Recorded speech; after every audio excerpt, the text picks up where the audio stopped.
बेटा बेटियों से निवेदन करूंगा, तुम में वो क्वालिटी है, अच्छी मेहनत करो, खूब पढ़ो, चौगनी मेहनत करो। और चौगनी मेहनत के साथ में कल जो शिवरात्रि है, उस शिवरात्रि पर एक दुर्वा, तुम जानते हो, बोलो तो जम के, एक दुर्वा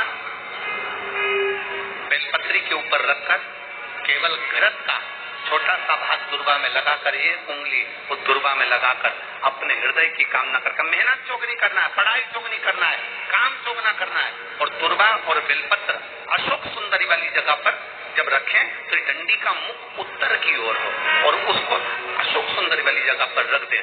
अगली यही पितृपक्ष की जब शिवरात्रि आए तो हमको लिख कर भेजना कि मेरे बाबा ने तुम्हारा हाथ पकड़कर तुमको ऊपर चढ़ाया।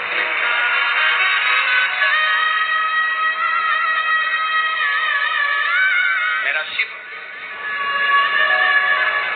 आगे बढ़ाया कि नहीं? शंभु शंकर बहुत करता, त्रिकालदर्शी कैलाशी विनाशी। और मैंने तेरे ही भरोसे बाबा, तेरे ही भरोसे हवा उड़ती जागी बाबा,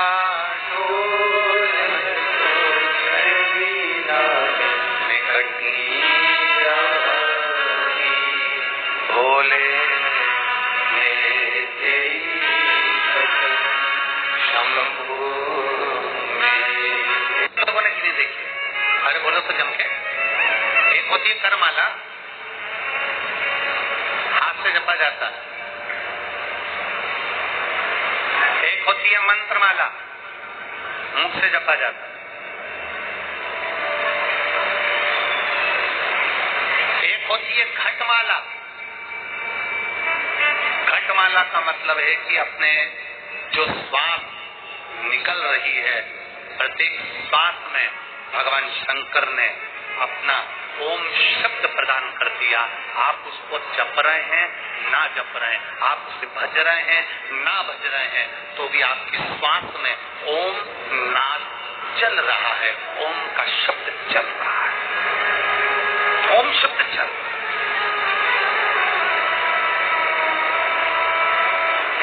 आप में से कई माताएं ऐसी बैठी हैं, कई भाई ऐसे बैठे हैं, कई बच्चे, कई बेटियां ऐसी बैठी हैं, जरा कथा को सुन रहे होंगे तो उनके स्मरण में आएगा ये बात।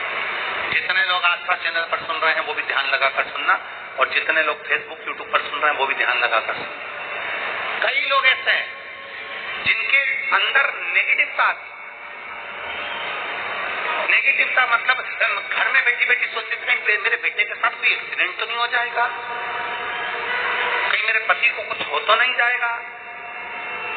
घर से निकल रही है पति के साथ और निकलते समय तैयार होते होते मन में भाव उत्पन्न हो गया, कहीं हम जा रहे हो कहीं एक्सीडेंट हो गया तो, मेरा देवर गया उसके साथ ऐसा हो गया तो, मेरी देवरानी गई है उसके साथ ऐसा हो गया तो, ट्रेन से जा रही है तो ट्रेन में कुछ हो गया तो, गाड़ी से जा रही है तो गाड़ी में कुछ हो गया तो, मोटरसाइकिल से गया तो मोटरसाइकिल में कुछ हो गया तो, रात्रि को सो रही है तो भी उसके अंदर नेगेटिवता है।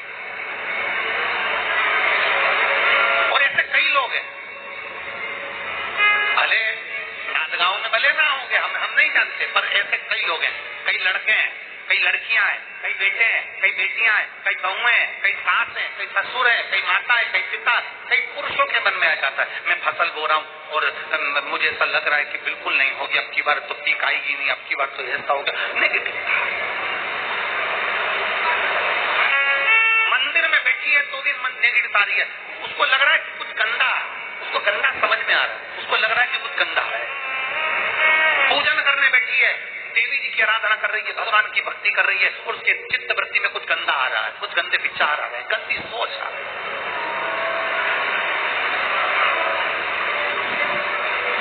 अपने अंदर गंदे विचार, गलत सोच आ रही है। शिव महापुराण की कथा करती है, शंकर भगवान का चरित्र करता है, हफ्ते में एक दिन ऐसा बनाओ अपनी चंद्र नाड़ी को मजबूत करने का प्रयास करो। जब तुम्हारे गलत विचार आ रहे हो ना, गलत सोचने में आ रहा हो, उसके साथ ऐसा नहीं हो जाए, मेरे पति गए उनके साथ ऐसा नहीं हो जाए, मेरा बेटा स्कूल जा रहा है उसके साथ ऐसा नहीं हो जाए, मेरे साथ में ऐसा नहीं हो जाए। जरा सी हाथ दुखा तो लगा कि कहीं मुझे बड़ी बीमारी तो नहीं हो गई, जरा सा एक छोटी सी भी खुंसी हो जाए ना, एक छोटी सी भी गांठ आ जाए शरीर में तो ऐसा ना लगने लगे कि मुझे कहीं कैंसर जैसा रोग तो नहीं हो जाएगा, कहीं मुझे बड़ी बीमारी तो नहीं हो जाएगी, कहीं जरा सा किडनी में दिक्कत आई, पानी पीने में दिक्कत आई, कहीं आंखों में दिक्कत आई तो कहीं बड़ी बीमारी तो नहीं हो। नेगेटिवता, गलत सोच, गलत विचार, गलत दृष्टि। ऐसे कई लोग हैं जिनकी सोच में ये गलत चीजें आती रहती। और प्रयास करना पितृपक्ष की, आज रवि प्रदोष की इस कथा को सुनकर प्रयास कर देखना क्या करना है हमको। अगर ऐसे गलत विचार आ रहे हैं, गलत सोच आ रही, गलत दृष्टि आ रही, गलत विचार हमारे भीतर आ रहे हैं, गलत सोच हमारे भीतर आ रही है, तो एक काम करो, एक बेलपत्री लीजिए, सावधानी से समझ लेना, एक बेलपत्र लीजिए और उस बेलपत्र की ये जो 2 डंडी है और एक बीच की डंडी है, इसके मध्य की जो जगह है, चैनल वाले अगर दिखा रहे होंगे तो आप लोगों के स्मरण में होगा, बीच की पत्ती और ये 2 पत्ती के बीच में जो जगह होती है, इस बीच वाली जगह पर पीला चंदन पूरे तरह से उसका लेपन कर लीजिए, पूरे तरह से पूरी चंदन से लेपन कर लो बीच की जगह को। बीच वाली पत्ती, 2 पत्ती, उसके बीच की जो जगह है उसमें पीले चंदन का लेपन कर लीजिए। हफ्ते में एक बार आप करोगे, आपको दूसरे हफ्ते में मालूम पड़ जाएगा कि आपके अंदर की गलत सोच समाप्त हुई कि नहीं, गलत विचार समाप्त हुआ कि नहीं हुआ। चंदन का लेपन करिए, उस चंदन के लेपन को कर किसी भी शिवालय में, अगर शंकर के मंदिर नहीं जा सकते हो तो अपने घर में जो शिवलिंग हो वहां, उस शिवलिंग पर आप उसको समर्पित कर दो, तुम्हारी मर्जी पड़े जैसी चढ़ा दो, बस शंकर की शिवलिंग पर चढ़ाओ। कुछ देर मंदिर में हो तो नंदी के पीछे, अगर मंदिर में हो तो नंदी के पीछे, और घर में हो तो किसी भी स्थान पर सुखासन लगाकर, सुखासन मतलब जैसे हम बैठे हैं पालकी लगाकर, दोनों सुखासन मतलब आराम से बैठकर, सुखासन लगाकर, और अपनी सीधी साइड की नासिका को बंद करना है और उल्टी नासिका से श्वास लेना है। 1 से 1.5 मिनट तक श्वास लेना प्रारंभ करो।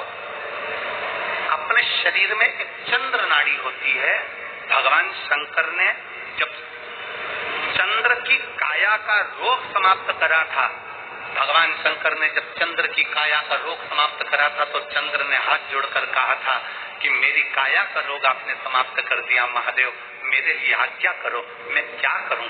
शंकर भगवान ने कहा चंद्रदेव तुम मेरे मस्तक पर धारण रहना और संसार के जितने भी मनुष्य हैं, इन मनुष्य के अंदर चंद्र नाड़ी में तुम विराजमान रहना।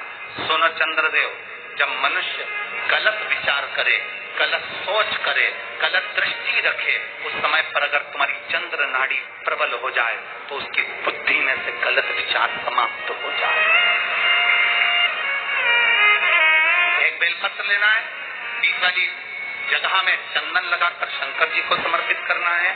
घर हो, मंदिर हो, कम से कम 1.5 से 2 मिनट तक नासिका को बंद कर सीधे साइड की नासिका को बंद करना है, उल्टे साइड की नासिका से ही श्वास लेना है और छोड़ना है, फिर लेना है, फिर छोड़ना है, फिर लेना है, फिर छोड़ना है। 1.5 मिनट 2 मिनट तक आप करते रहिए एक ही नासिका। इस नासिका को बंद ही रखना है, राइट को, लेफ्ट को खोल कर रखिए, और उसमें चंद्र नाड़ी जब हमारी प्रबल हो जाएगी, 3 दिन के अंदर गलत सोच आना बंद हो जाएगी, गलत विचार आना बंद हो जाएगी। गंदा दिख रहा है, गंदा सोच रहे हैं, बेटा कॉलेज गया तो मन में आ गया, विचार में आग लगा कर कथा सुनना, क्योंकि आज देवाधिदेव महादेव की रवि प्रदोष है और रवि प्रदोष के दिन की कथा आपको मिल रही है, इससे बढ़कर सौभाग्यशाली दुनिया में नहीं। आज रवि प्रदोष है, कल सोमवार की पितृपक्ष की शिवरात्रि है।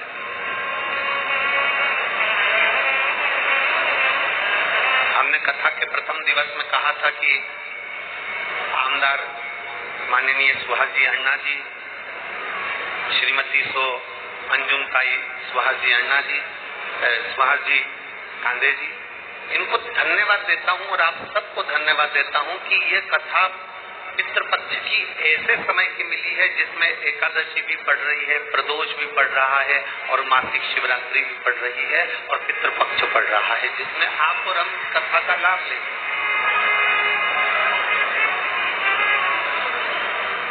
अपने जीवन को हम सार्थक बना सकते। रवि प्रदोष है, रविवार, बहुत ध्यान लगाकर सुनिएगा, बड़े दिल से, बहुत दूर दूर से आप लोग आए हैं, भाव से कथा कर तत्व ग्रहण करिए। लंकाधिपति रावण, लंकाधिपति लंकेश भगवान शिव से कह रहे हैं कि भोले बाबा, शंभु, त्रिकालदर्शी, कैलाशी, अविनाशी, हे शिव, हे शंकर, आप करुणा कर कर मुझे एक बात बता दीजिए। ब्रह्मा ब्रह्म लोक में रह रहे हैं, भगवान विष्णु वैकुंठ लोक में रह रहे हैं, इंद्र लोक में रह रहे हैं, गरुण लोक में, वरुण लोक में, सब कहीं ना कहीं विशेष लोक में सबका निवास, विशेष लोक। पर हे शिव, हे शंकर, हे ओघड़दानी, आप किसी विशेष लोक में ना जाकर आप मृत्यु लोक के अधिपति क्यों बने?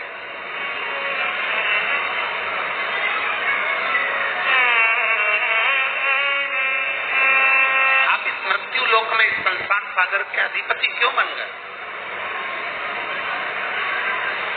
ब्रह्मा ब्रह्म लोक के स्वामी है, भगवान विष्णु वैकुंठ लोक के स्वामी है और मेरे देवाधिदेव महादेव मृत्यु लोक के स्वामी। उसका कारण क्या? लंकाधिपति रावण को देखकर मेरे शंकर भगवान थोड़ा सा मुस्कुराए। किसी भी प्रश्न का उत्तर जब दिया जाए तो चेहरे पर स्माइल होना चाहिए।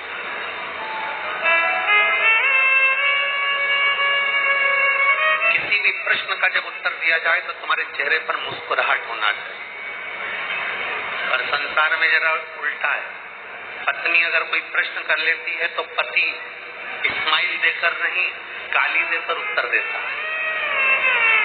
कोई भगवान का भजन नहीं करता। गरुण वरुण लोक में कोई भगवान का भजन नहीं करता, केवल एक मृत्यु लोक ऐसा है। शंकर जी कहते हैं यहाँ जन्म लेने वाला मनुष्य मुख से आते जाते कम से कम भगवान का नाम ले लेता है, इसलिए मुझे मृत्यु लोक श्रेष्ठ मृत्यु लोक है, वैकुंठ लोक से भी श्रेष्ठ मृत्यु लोक है। उसका कारण केवल इतना है कि अगर सही मनुष्य सच्चे मन से इस मृत्यु लोक में जन्म लेने के बाद अगर भगवान शंकर की भक्ति कर ले तो फिर ना वो नरक जाता है ना वैकुंठ जाता है, वो शंकर में समाहित हो जाता है, फिर उसका कोई जन्म नहीं होता।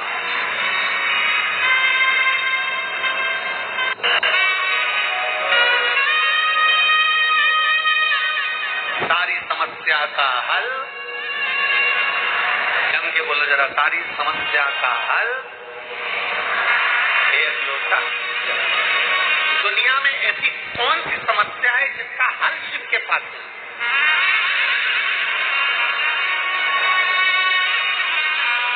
बस दिल से उसको रिझाने वाला चाहिए, दिल से उसको मनाने वाला चाहिए, दिल से।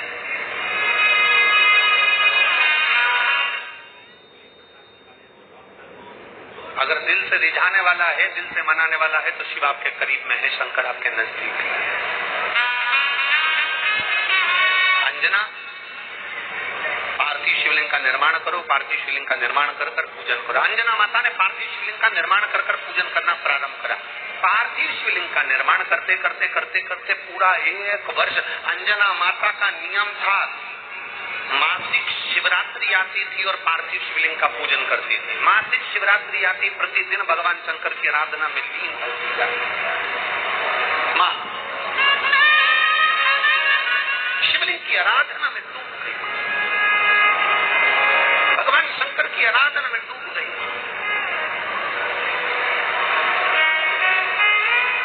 जितने इस पवित्र पावन प्रांगण साथ साथ चैनल पर फेसबुक यूट्यूब पर कथा श्रवण कर रहे हैं, ध्यान रखना कल जो शिवरात्रि है वो शिवरात्रि तुम्हारी चूकना नहीं चाहिए।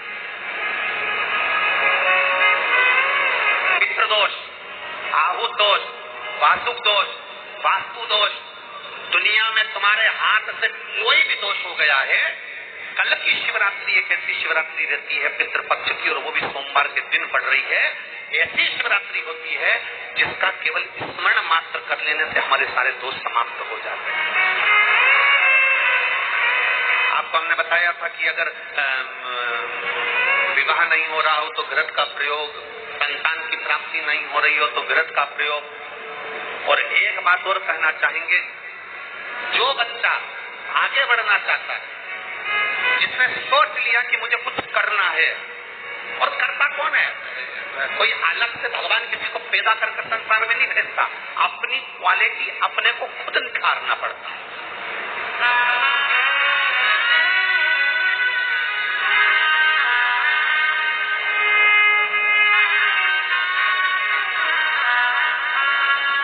ये जो बैठे हैं हमारे आमदार सुहाग, भगवान शंकर पार्वती माता को मिले, और शंकर भगवान ने माता पार्वती को बहुत सी चीजें समझा दी। माता पार्वती जी को शंकर भगवान जब विवाह कर लेकर गए ना नंदी पर बिठाकर, तो सीधे कैलाश नहीं लेकर शमशान में नंदी को रोक दिया।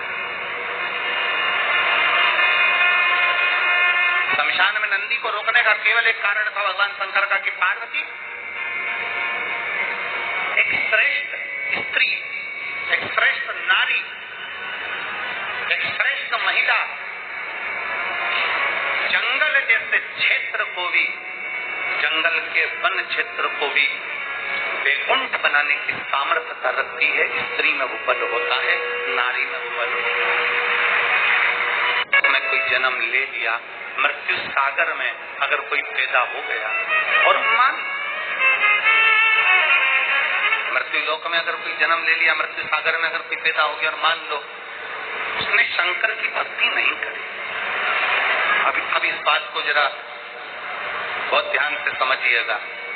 मृत्यु लोक में जन्म ले लिया, मृत्यु लोक में आ गया, रावण कह रहा है भगवान शंकर से कि व्यक्ति ने, मनुष्य ने मृत्यु लोक में जन्म ले लिया, मृत्यु लोक में आ गया, और मृत्यु लोक में आने के बाद मान लो उसने शिव भक्ति ना करी, उसने भगवान का भजन ना करा, उसने स्मरण ना करा, तो क्या पृथ्वी पर जन्म लेने वाला वो मानव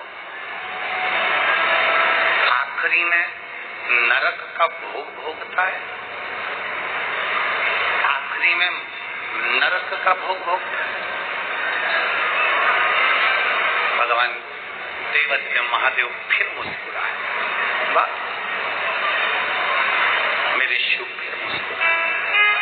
अभी आपको कथा के माध्यम से कहा था कि प्रश्न कोई भी हो उसका उत्तर मुस्कुरा कर दिया जाए।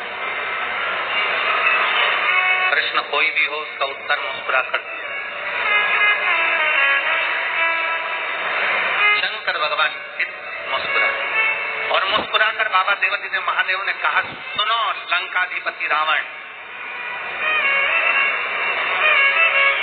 21,600 श्वास मनुष्य के शरीर से प्रतिदिन निकलती है।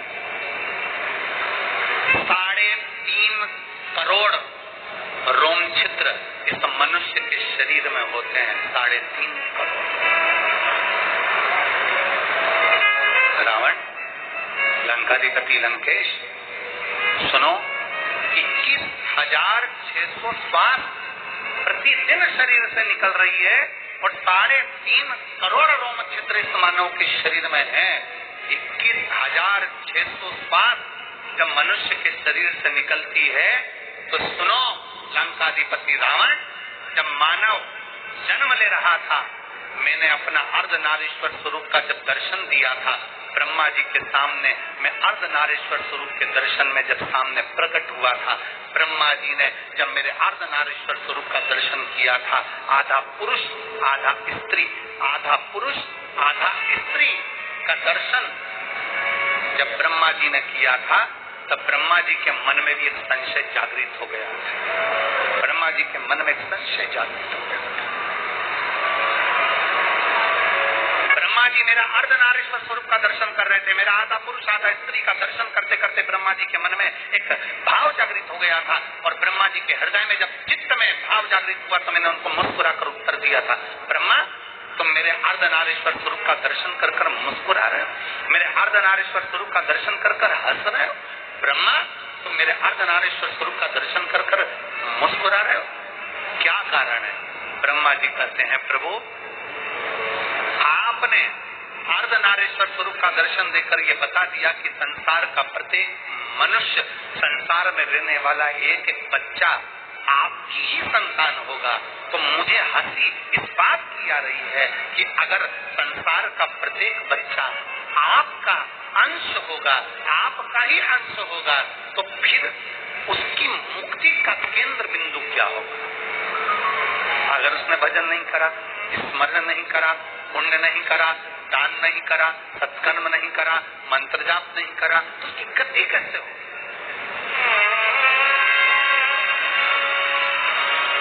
शंकर भगवान ने जो लंकाधिपति रावण से कहा, रावण ब्रह्मा के मन के संशय को मैंने मिटाया था, आज तेरे मन के संशय को मिटाता हूँ और फिर कहता हूँ, संसार में जन्म लेने वाले मनुष्य को मैंने एक वर प्रदान करा।